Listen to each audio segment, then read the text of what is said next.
Ableism. From theory to experience to practice. Common language. Disability or dis/ability. What do I use? You will frequently notice that I use the word dis/ability instead of disability in most of my work.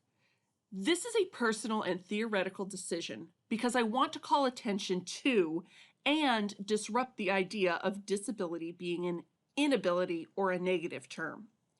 Disability is a culturally defined deficit, and I believe that disability only occurs because of the barriers posed by the society and environment.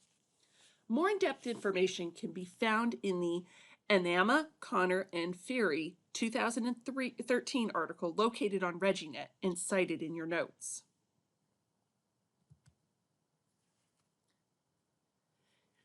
Disabilities are typically categorized, as shown here, by their prevalence, high incidence and low incidence.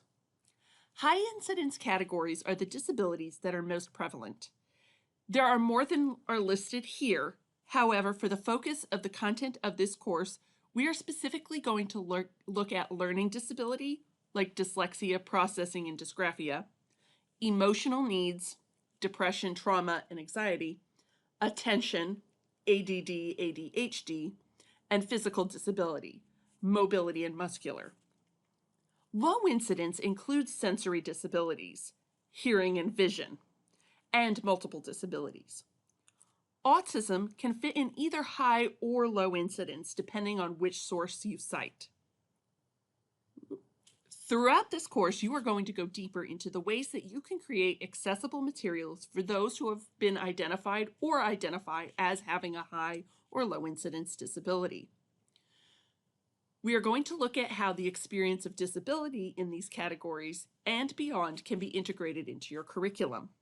I'd ask you to note that this course is not all-inclusive of every need, every access tool, or every way to consider experiences. This is a foundational start to help begin the process of creating more equal space and reducing our own accidental ableism. I do not expect you to be an expert in accessibility by the end of the course. I do hope that you find at least a few new tools to add or consider for your course design. Person first, identity first, what label do I use? There is a constant debate on the best use of labels to describe people. For example, person first language would require me to say a person with autism, emphasizing the human identity before the label. Identity first language positions the identity before the person, an autistic person. This is a complex issue because the preference can change between individuals, diagnosis, and within a community. I'm going to give a personal example. To a group of hearing people, I call myself hard of hearing. I am a hard of hearing person.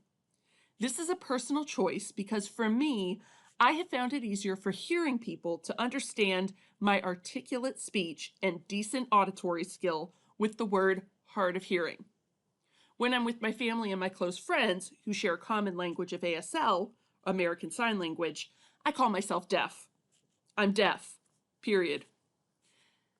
This really reflects who I see myself as. However, hearing people tend to get really confused by my speech and hearing, so I will defer to hard of deaf. I never use the term hearing impaired because I'm not broken, I'm just deaf. So I correct medical professionals, but do not get offended by the term when others use it. I don't care if someone says, "Do you know the deaf girl Steph?" Or "Do you know Steph? She's deaf?" However, this is different for every disability and every individual. Like many other descriptors, the best idea is to ask the person what they prefer, just like we use preferred terms for race and gender. Here's the bottom line. I'd rather just be called Steph. I'm Steph. I am proud to be deaf. I am deaf. I am also hard of hearing. I'm also a redhead, a mom, a professor, and a competitive race car driver. But you don't identify me by those all the time. So why focus on my hearing all the time?